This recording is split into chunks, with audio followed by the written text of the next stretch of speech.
Bom, eu sou Silvia Lezer de Mello. A entrevista está sendo feita porque eu sou professora do Instituto de Psicologia da USP, aposentada, mas continuo dando aula e estudei filosofia e continuei dentro da USP desde 1956, que foi quando eu entrei na Faculdade de Filosofia, na antiga Faculdade de Filosofia. E quando eu fui para a França, em 62, voltei em 65, e aí fiquei aqui, estou na USP desde então. Silvia, conta um pouquinho para a gente da sua relação, da sua aproximação com o campo da psicologia social. Bom, tem uma história política e tem uma história institucional. A história política é que em 70 fizeram uma reforma universitária que era uma reforma muito inspirada pelo modelo americano, né? Então subdividiram a Faculdade de Filosofia e eu acabei vindo para a psicologia, né? Porque eu trabalhava já com uma parte que a gente poderia dizer que é psicológica. E quando eu vim para o curso de psicologia estava sendo criado, o Instituto de Psicologia estava sendo criado, naturalmente eu acabei na psicologia social, porque as outras opções eram psicologia escolar, eu não tinha muita relação, psicologia experimental menos ainda, e clínica nenhuma. Então não tinha. Então a minha opção era psicologia social, era aquilo que eu poderia contribuir dentro da psicologia. E o departamento de psicologia social não foi criado junto com o instituto, porque nós não tínhamos professores com títulos suficientes para criar um departamento. Então nós éramos tutelados por um outro departamento. Aí depois o professor Dante Moreira Leite veio de Araraquara para São Paulo e fez o concurso de professor titular, e aí a gente já pôde então criar o departamento de psicologia social, que era mínimo, ele era bem pequenininho. E aí eu fui dar aula no começo eu dei aula de orientação profissional, que eu não conhecia muito. Nós criamos, eu e a outra professora, a professora Magui, criamos um serviço que depois de transformações ainda existe, um serviço de psicologia, de orientação profissional. Mas aí eu acabei indo para psicologia social mesmo, dar aula de psicologia social para o 2º ano de graduação. Então era psicologia social, que a gente não sabia bem o que era, isso estou brincando, a gente não sabia mesmo. Até há muito pouco tempo atrás, se conheceu Aracy, né? Aracy, um pouquinho antes de morrer, disse que ela tinha finalmente descoberto o que era psicologia social.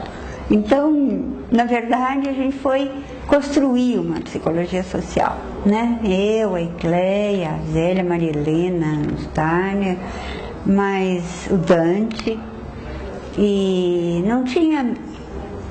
era um grupo muito pequeno de pessoas que acabou se devotando mesmo à constituição de uma psicologia social que fosse eventualmente e com muita clareza também brasileira, paulista até mais, né? Porque é uma psicologia social que diz respeito ao meio, não diz respeito não é uma coisa abstrata nem teórica, ela pode ser, mas ela tem que ter raízes do lugar onde ela foi criada, onde ela existe, né? Não é isso. Como foi o desenvolvimento dessa psicologia social aqui no Instituto de Psicologia? Então, o departamento foi criado, né? E foi muito divertida a criação do departamento. Era eu, o Dante e a Ecléia, os três juntos, assinamos a ata e criamos o departamento de psicologia social. Isso foi por volta de 72, 73, por aí, 73. E aí criamos também um programa de pós-graduação, em 74. Um programa que foi criado a partir daquilo que os professores podiam oferecer, né? Os professores foram se adequando aos alunos que vinham e ao mesmo tempo foram oferecendo aquele que eles tinham para oferecer, cada um com a sua formação, né? Eu vim da filosofia, então eu tinha uma formação muito mais voltada para questões teóricas e questões digamos assim, de metodologias não quantitativas, qualitativas, não é, na pesquisa, e uma linha que vinha muito mais da Gestalt do que de qualquer outra área da psicologia social, né? A nossa formação, quando você faz o curso de filosofia, a sua formação é uma formação... Eu estudei psicologia no curso de filosofia, porque não existia curso de psicologia. Mas a formação era uma formação feita pelos professores de filosofia. E então todos os cursos importantes que nós fizemos foram na linha da Gestalt. E a Gestalt ficou sendo, de fato, uma formação teórica importantíssima para nós, porque ela vinha da fenomenologia, né? Quer dizer, você tem uma confluência da filosofia com a psicologia social aí. Então a professora Anitta vinha nessa linha, o Dante um pouco menos, mas ainda assim. Então você tinha todo um grupo de pessoas que vinha nessa vertente da Gestalt. Quando o departamento foi criado, a gente começou a dar um curso de psicologia social no segundo ano, para o segundo ano, num primeiro semestre e num segundo semestre.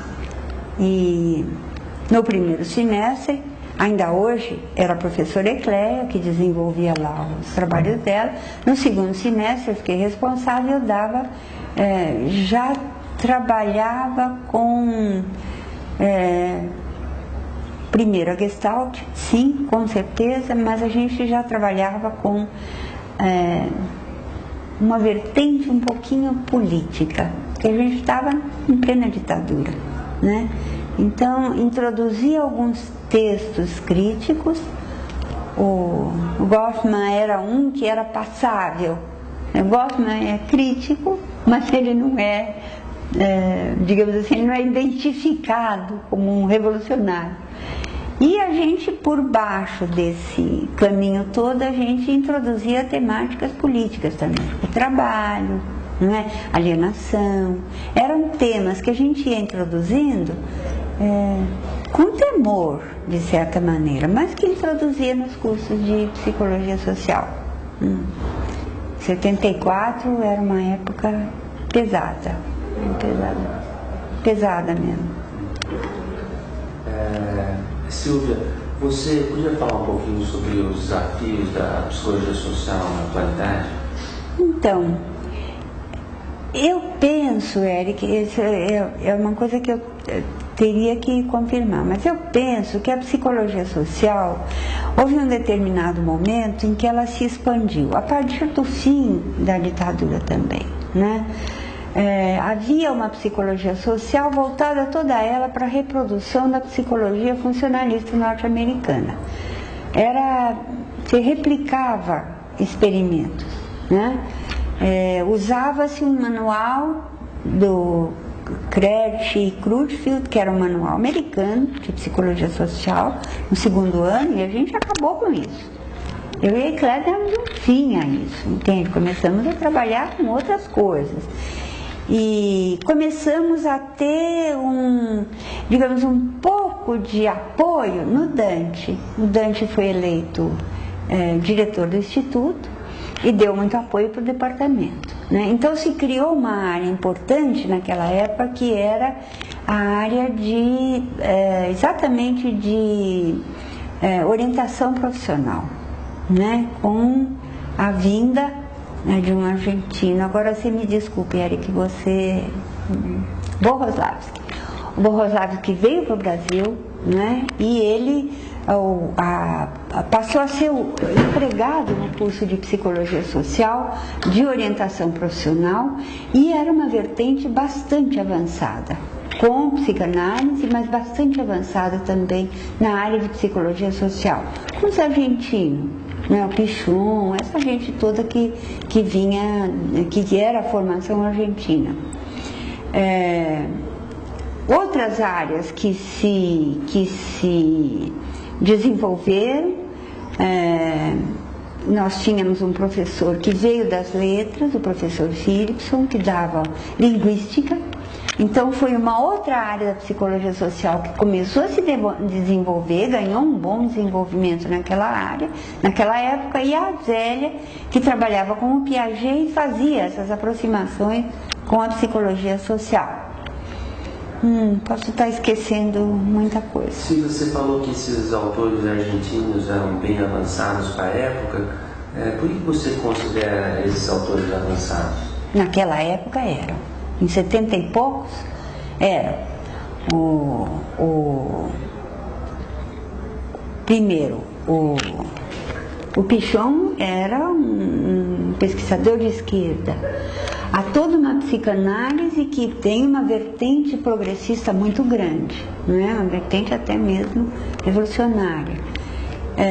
E naquela época, em 70 e poucos, a gente estava aqui naquele ramerrão que eu te falei, era psicologia funcionalista, entende?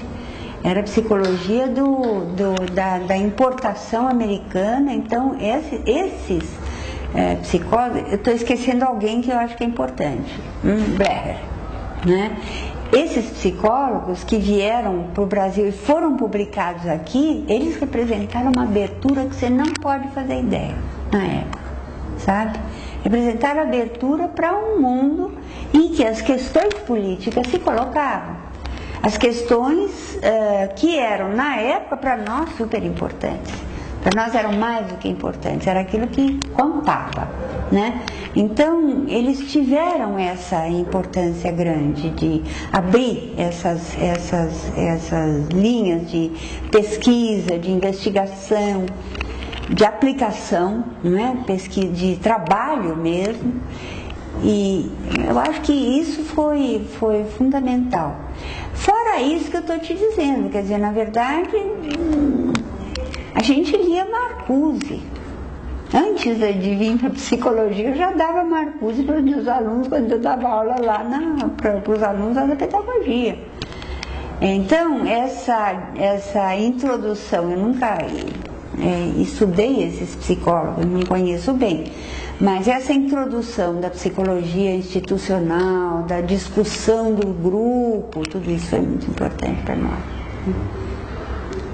Então, o que eu quero dizer é o seguinte, que a substituição de uma perspectiva experimentalista, uma perspectiva fechada dentro do funcionalismo, para nós, sabe, a abertura disso na área da psicologia social foi essencial. Na PUC, eles começaram a trabalhar com o que eles chamam de psicologia sócio-histórica, né? Também é uma vertente que é uma vertente aberta, uma vertente mais politizada. Então, de repente, aquilo que era muito chato, não sei se você conhece aquele Kresch e Crutchfield, era um manual absolutamente insuportável, passou a ser uma coisa dinâmica, não ele, mas as coisas que a gente trazia para os alunos. Você discutir gênero, discutir etnia, discutir, sabe, classe. Isso passou a ser uma coisa importantíssima dentro da psicologia social. Então houve uma reviravolta, entende? A partir de 75, 76, começou uma reviravolta que ela tinha o seu lado complicado, mas também nessa altura já se começava a ter um pouco de abertura política, não abertura, mas você começava a ter possibilidade de falar outras coisas também, né? Embora tivesse brucutu aqui dentro da USP e tudo isso, mas já era uma época de começo de distensão. Quando Dante morreu, em 76,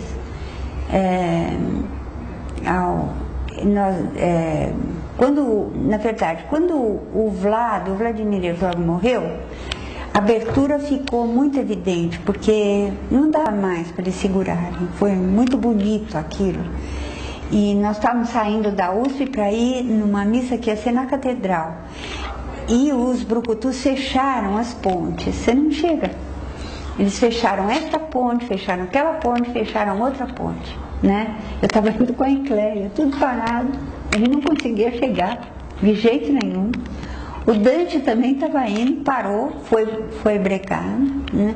Mas a morte do Vlado marcou um momento em que começou, digamos assim, um processo gradual de distensão, sobretudo dentro da universidade, né?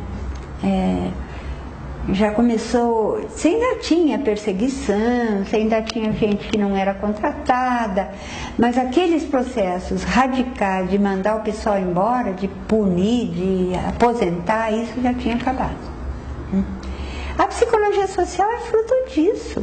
Essa psicologia social que a gente faz agora, ela é fruto dessa possibilidade de pensar e de falar, né? Então, e de construir uma questão, construir uma psicologia que dissesse respeito a questões sociais, né? Então, eu acho que a vida da psicologia social está muito ligada a esse período da distensão. A pós-graduação, a gente não conseguia aprovação para o doutorado da gente, porque a CAPES era dominada ainda pelo pessoal ligado à psicologia, não só a psicologia skinneriana, de estímulo-resposta, mas também a psicologia funcionalista como um todo, né? Então o professor que era responsável dizia: vocês não fazem psicologia, vocês fazem política. Então foi muito difícil conseguir a aprovação do doutorado, até que a gente resolveu unir as forças, dada a eleição de uma pessoa para a CAPES, que representava a continuidade dessa linha, a gente se uniu a PUC e a USP e conseguimos fazer ela pedir demissão, para começar. Ela saiu da coordenação da área, e a área conseguiu um pouquinho de visibilidade dentro da CAPES, né? Visibilidade. Nós tínhamos mais de 40 doutorandos aqui e não tinha registro, não éramos reconhecidos, né? A PUC, mesma situação. Então, esta união foi essencial, mas isso é possível porque há uma abertura política. Se não houver, não seria possível, né? Ainda há pouco a gente estava conversando, Silvia, sobre a Abrapso, sobre o campo da psicologia social como um campo consolidado. Eu queria que você comentasse um pouco essa questão. Então, bom, eu estou desde o comecinho, eu fui uma das primeiras que entrou na Abrapso, que criou a Abrapso. Para você ter ideia, a segunda reunião da Abrapso nós fizemos aqui na USP, tinha pouquíssimas pessoas. A Abrapso era uma coisa virtualmente morta. E aí, com esta possibilidade de consolidação nos programas de pós-graduação, ela foi se afirmando, né? Eu acho que a Abrapso hoje é maior do que, não sei, o que eu falei para você, talvez você tenha mais gente neste conjunto que representa a psicanálise, as várias vertentes da psicanálise, né? Mas a psicologia social, ela ganhou uma enorme presença. Há muitos anos que eu não vou na Abrapso. E me desliguei um pouco da Abrapso, né? Fiquei mais vinculada à economia solidária. Mas eu sei que a Abrapso hoje em dia é uma potência.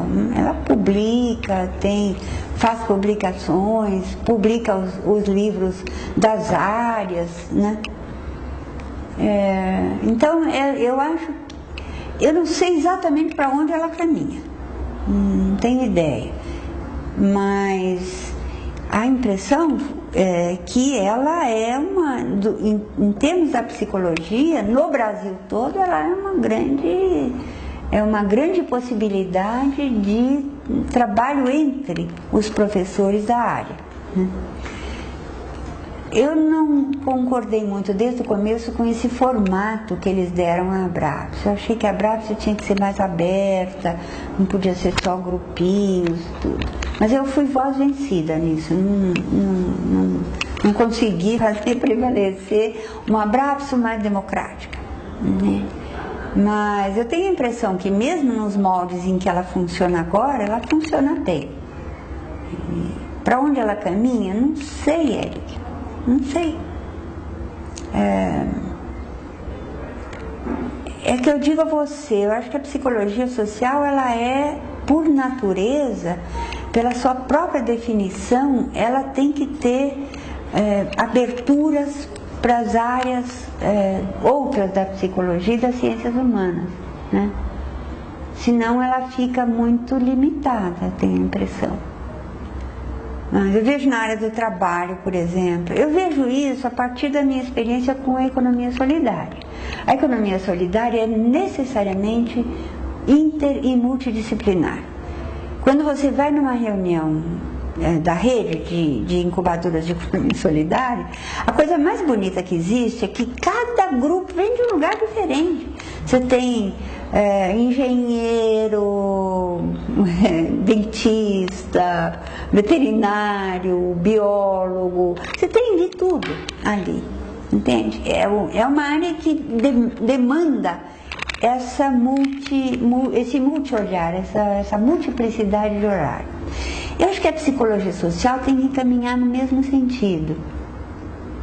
Eu imagino que todas as ciências também caminhem, não é só a ciência humana. Eu acho que todas as ciências têm que caminhar no sentido de criar, entende? Eliminar determinadas barreiras e se entender com áreas afins, áreas próximas e se expandir para uma ciência múltipla, né? Aqui na USP existe um curso de ciências moleculares. Você estuda isso na física, na química, na biologia. Eles criaram um curso de ciências moleculares, né? De graduação, o que eu acho uma beleza, porque a formação é uma formação múltipla. Então eu penso que a psicologia social tem que caminhar nessa direção, eu acho, né? E a Abrapso tem que se abrir para isso. Ela tem que se abrir para isso. Um grupinho fechado não cabe mais, né? Ela tem que se abrir, se multiplicar em grupos em que pessoas de outras áreas venham, participem, se entrosem ali, façam pesquisa junto. Essa é a minha opinião. É bem uma opinião. Faz muito tempo que eu não vou ao Abrapso, queria a coragem para ir ao Abrapso, mas faz muito tempo que eu não vou, mas eu conheço as pessoas, então estou vendo como ela vai se multiplicando, vai crescendo, né? E eu acho interessante. Eu tenho uma orientanda, uma moça que foi minha orientanda no doutorado lá, que é professora da Federal de Santa Catarina. Ela começou trabalhando com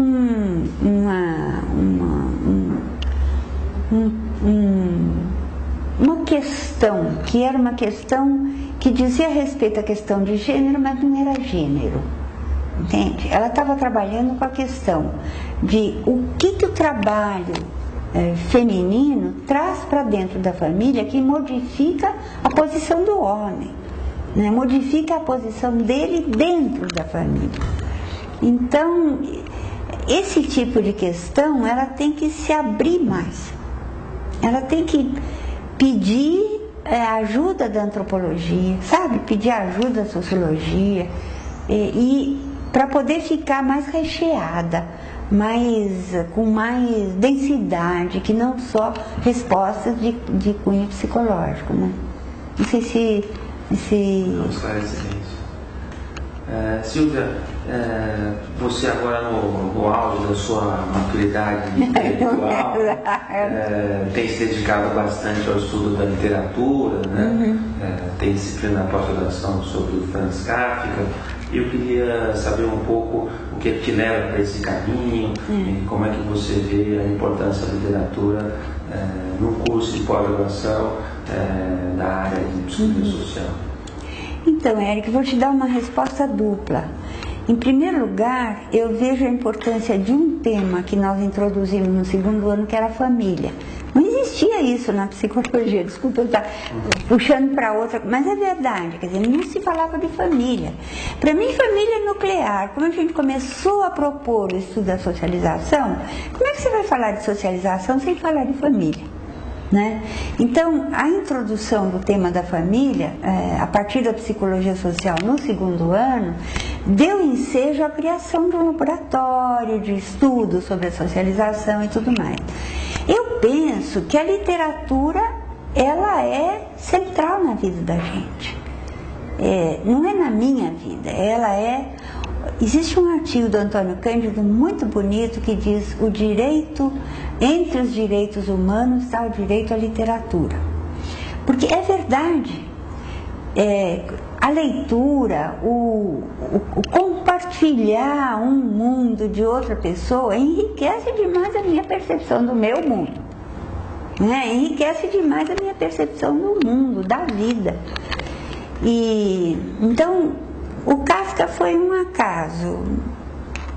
Eu gostaria de ter introduzido, eu fazia isso na graduação, a gente lia o Graciliano Ramos, o Kafka. Depois eu desisti, porque os meninos ficavam muito assustados com a metamorfose, então, mas a gente lia o Graciliano Ramos, lia o Conrad, que tem um texto muito bonito sobre uma pessoa que é socializada, que chega num país e tem que ser ressocializada. Enfim, a gente lia literatura, Guimarães Rosa um pouquinho, nas pinceladas de literatura que a gente dava no segundo ano, né? Um pouquinho de poesia, enfim, eram pinceladas. E eu acho que isso ajuda a abrir a cabeça dos alunos, isso me parece, porque quando você pensa em questão do preconceito, na questão da discriminação, na questão do gênero, da etnia, quando você pensa nessas questões, que são questões centrais, né, a literatura ajuda a acompanhar os acontecimentos num outro mundo, num outro nível, eu acho. Porque você está trabalhando com subjetividade de outros. Você está trabalhando com subjetividades. Quando são escritores com um nível de singularidade muito grande, que é o que é importante, né? Quer dizer, a singularidade é aquilo que também a gente precisa aprender a valorizar, para não cair no preconceito, para não cair na discriminação, para não cair na repetição da vida, sem um mínimo de sentimento, de pertencimento a uma coisa maior que a humanidade.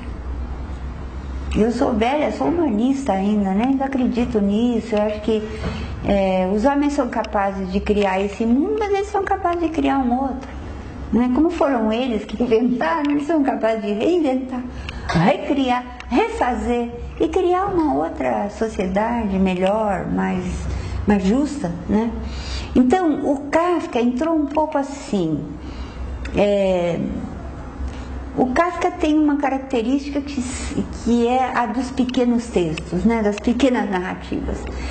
E eu não posso exigir que as pessoas leiam o Grande Sertão Veredas para mim fazer um curso na pós-graduação, não é?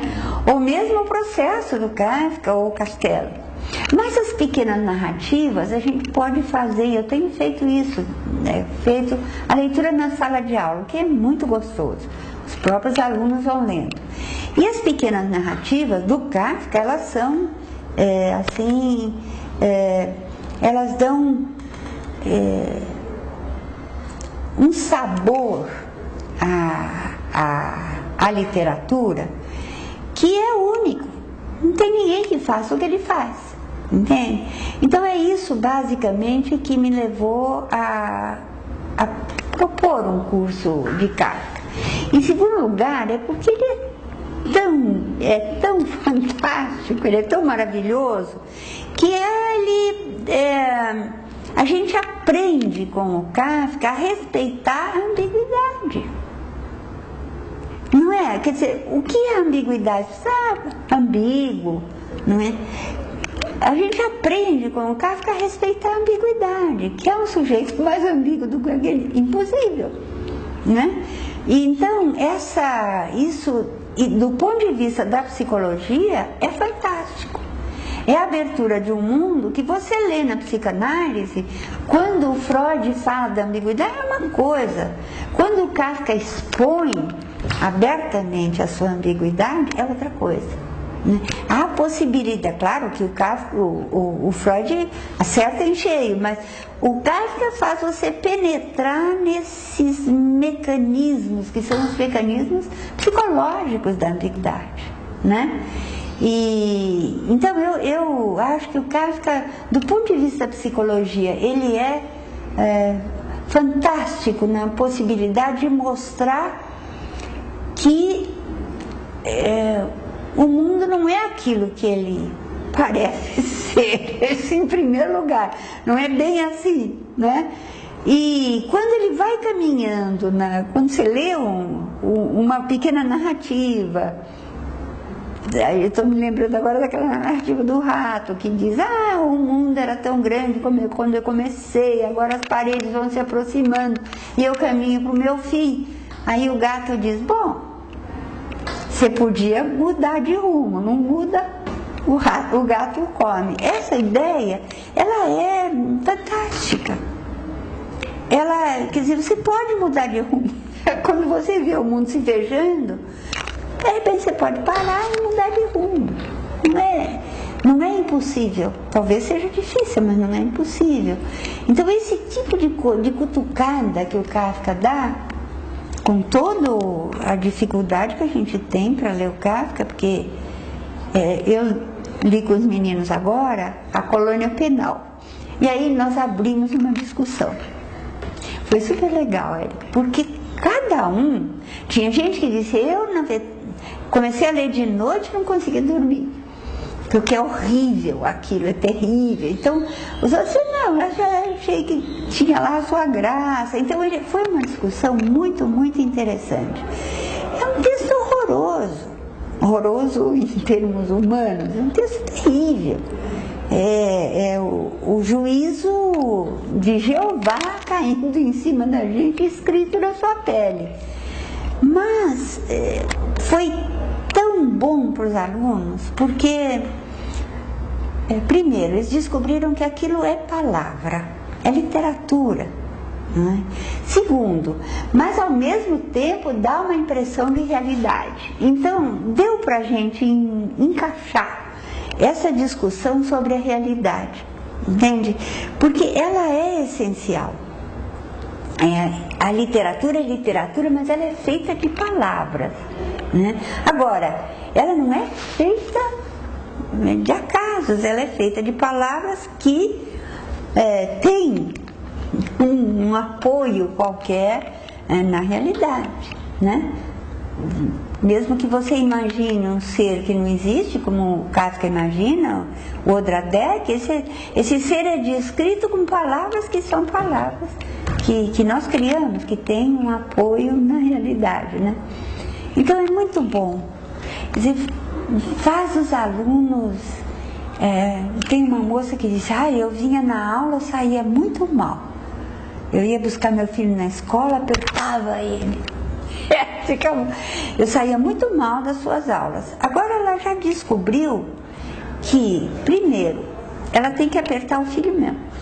Você tem que segurar e dizer, olha, não vira inseto, não é? Cuidado. E, segundo lugar, você descobrir que aquilo tudo é um enriquecimento, não é um empobrecimento, não é? Então, eu acho que tem isso, Eric, não, é uma pretensão um pouco grande demais, mas não é uma pretensão que eu acho que a gente não pode desenvolver dentro de uma disciplina de pós-graduação. Acho que você vai desenvolvendo, não é? E eu esperava que outros professores também oferecessem disciplinas sobre outros autores. Eu fico morrendo de vontade de trabalhar o Guimarães Rosa, eu morro de vontade de fazer isso, mas eu não vou fazer, não dá mais tempo. Para mim já passou o tempo. Mas eu acho que é importante juntar a literatura com os elementos que vêm das ciências humanas e trabalhar esses elementos dentro dessa perspectiva, que é a perspectiva do real e do fictício. Porque também a ciência é um pouco fictícia, não é? A psicanálise depende tanto da ficção. O Freud foi o primeiro a descobrir isso, né? Quer dizer, essa proximidade com a ficção, com o mito, com a literatura, com a ficção, não é? Às vezes eu leio algumas interpretações, eu leio muito psicanálise, viu? Eu gosto, né? Eu sou muito apaixonada pelo Freud. Não leio esses que vocês veem aí, não conheço. Mas como a minha filha trabalha com Lacan também, de vez em quando ela me dá um feedback nessa direção. Mas eu acho... eu li outro dia um pequeno ensaio do... Agora a cabeça... chama-se O Banquete de Platão. É um livro maravilhoso. Eu já vou lembrar o nome do autor. É um francês muito bom, em que ele vai discutir exatamente a questão das palavras.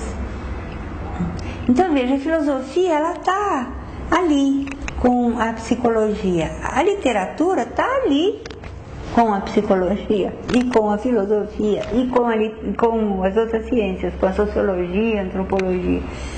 Então eu penso que como é que a psicologia social pode ir daqui para diante, na hora em que ela estabelecer estas relações de proximidade, de trabalho em comum com as outras ciências humanas, a literatura inclusive, né? Que não é uma ciência, ainda bem, mas com esse domínio, que é o domínio criado pelos homens, sabe, Eric? Através da palavra, claro, né? Através da palavra. Não me dou bem com as artes plásticas, não é a minha seara, mas através da palavra, sim. Eu acho que esse domínio que é o nosso universo de representações, o nosso universo simbólico, esse que a gente herda e que a gente acaba transmitindo também, a literatura é parte fundamental dele. Agora, ela tem que dar as mãos para a psicologia, ela tem que dar a mão para a psicologia social para poder, não a literatura é independente, mas a psicologia social vai depender um pouquinho dessas áreas mais ambivalentes, já que a gente está falando de ambiguidade, mais ambivalente, né? Essa experiência minha com a economia solidária, ela me trouxe muita abertura nesse sentido. Exatamente porque o que você percebe é que todos têm lugar, todas as formações têm lugar neste universo que é o universo do conhecimento. Ela tem um lugar importante. Então, quando vem os biólogos, por exemplo, abriram um espaço imenso para a economia solidária quando entraram com a questão da vida saudável, do comer alternativo, da salvação do planeta. Eles abriram um espaço na economia solidária. Então eu acho que ela, na minha cabeça, ela funciona assim. E também a psicologia social tem que funcionar assim. Ela tem limites, claros, objetivos, mas esses limites têm que estar... Sabe quando você vê uma ameba que encosta, né, e de repente absorve aquilo que tem, lança um pseudópodo e absorve aquilo que está na vizinhança dela. Acho que a psicologia social tem que fazer isso. Mesmo porque eu acho que ela é a única psicologia. Fora disso, não estou nem desfazendo da psicologia animal. E meu amigo César Ardes, que a gente discutia adoidado isso. Mas o nosso mundo é o mundo da história, um mundo simbólico. Né? Ele é diferente da psicologia comparativa, animal, tudo mais. Né? Embora a gente, de vez em quando, não é? Você tem lá um pseudópodo, você vai e puxa para você também. Eu acho muito interessante isso. Sabe, Eric, é assim. Se a gente fecha, se você diz, olha, eu só vou até aqui, acabou, não quero ouvir falar nisso, tudo que está para lá desse limite não me interessa, não é ciência, um pouco a atitude de alguns cientistas que acham que as ciências humanas não são ciências, né?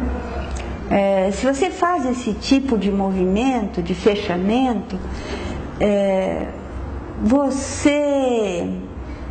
não só você limita a si mesmo, como você está limitando seus alunos, seus orientandos, não é? A possibilidade de pesquisa deles, você está diminuindo a possibilidade de abertura para o mundo. Hoje se abre para o mundo, nós estamos fritos, não é verdade? Quer dizer, como é que você vence agora é chute, hein? Como é que você vence um problema como o problema dos árabes, dos maometanos, dos radicais maometanos?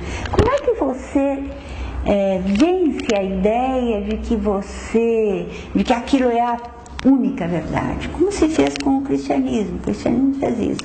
Eu sou a verdade e acabou-se. Né? Como é que você pode vencer isso? Ou você tem força bruta, que daí também não adianta nada, né? Porque você entra em conflito, o conflito em geral acaba acirrando as disputas, ou você faz as pessoas pensarem, não vejo outra saída, não é? As pessoas criarem uma disposição de se abrir para o outro. É um pouco isso, eu acho. Isso é uma coisa interessante. Você veja, quando eu comecei a trabalhar nessa coisa de economia solidária, o professor Singer falou, não, eu quero que todo mundo daqui a 1 ano, 2 anos seja capaz de dar aula de economia. Eu falei, você está louco, não tem nada a ver comigo, eu não sou capaz nem de fazer economia doméstica, né? Mas eu comecei a ler economistas interessantes. Existe um economista que ganhou o prêmio Nobel, ele esteve aqui agora,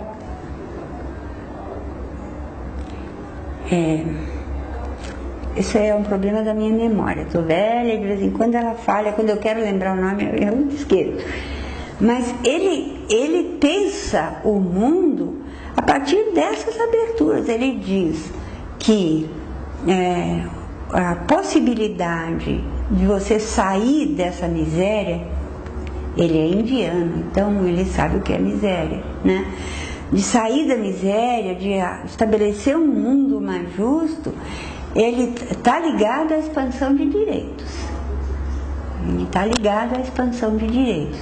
Mas a expansão de direitos está ligada também à expansão de uma capacidade de perceber o outro. Né? Uma capacidade de perceber o outro, de se abrir para o outro. Ele é importante. Então, um outro economista, que também ele não é indiano, ele é de Bangladesh, mais pobre ainda, mais miserável, que começou a criar um banco comunitário que ele pegou a questão das mulheres e botou no centro do mundo. Ele diz: quem é que sustenta as famílias? Sustenta do ponto de vista psicológico? As mulheres. Então são elas que têm empréstimo, os homens não. Só depois de algum tempo que ele começa a abrir a possibilidade de empréstimo para os homens também, de pequenos empréstimos para criar um negócio, para comprar uma cabra, comprar uma vaca, enfim, essas coisas que representam muito para uma família, né? E esse livro é interessante, chama-se Banqueiro dos Pobres. É um livro muito interessante. E aí, veja, ele recoloca num mundo em que as mulheres não podem falar com os homens. Você percebe? Nós pensamos as mulheres de um jeito, lá eles pensam as mulheres de um jeito totalmente diferente. Elas não podem falar com os homens. Então, quando ele começou a prometer esses empréstimos, tudo, eles iam para as aldeias e ficavam sentados na praça esperando que as mulheres viessem. Não vem. E ele é daquela cultura, não vem. Então, ele teve que descobrir que ele tinha que ter uma mulher com ele, junto com ele, e que a primeira mulher que se aproximou foi através de uma parede. Eles de um lado, ela do outro. E gradativamente ele foi conseguindo estabelecer uma posição para as mulheres nas aldeias em Bangladesh, em que elas têm direito ao empréstimo e têm, portanto, a possibilidade de gerar um negócio, gerar renda, né? E o que foi visto como uma coisa impossível. Por outro lado, ele trabalha com pessoas que pertencem, dentro do sistema de castas, pertencem aos intocados, que não são nem aproximáveis, né? Você não pode nem falar com eles. Então, eu acho que se aprende a respeitar uma coisa como a economia, sem ficar achando que a FEA aqui em São Paulo é o paradigma da economia no mundo. Ou que a economia americana é aquilo que... Ou que a economia dessa economia financeira, né, é a economia. Não pode ter outras formas de economia, né? E são economistas. Para mim, economista é assim, o resto, né? Um negócio horroroso. Hoje eu respeito, eu acho que eles são importantes, eles estão tentando sair, e há outros. Eu estou citando dois. Aquele que eu te falei primeiro é Amartya Sen, ele teve agora no Brasil, ele ganhou o Prêmio Nobel. E o livro dele é Economia para a Liberdade, se não me engano. E o outro, enfim, já me lembro também. Eles são importantes, assim como médicos, né? Pessoas que lidam com, com saúde de todas as maneiras possíveis, os médicos que vão lá para a África, são importantes, não é? Então, se eu fico pensando que a psicologia é a maior das ciências e que que eu não posso deixar nenhum espaço para nenhuma outra perspectiva sobre o mundo, eu estou fechando a psicologia. Não estou dizendo que a psicologia social está fechada nela mesma e não pode sair. né? Então, é isso que eu espero que aconteça. Eu saí da literatura, mas a literatura faz parte dessa concepção generosa de olhar os outros, né? De ver a diferença sem transformá-la imediatamente num estigma. Então, é um pouco isso.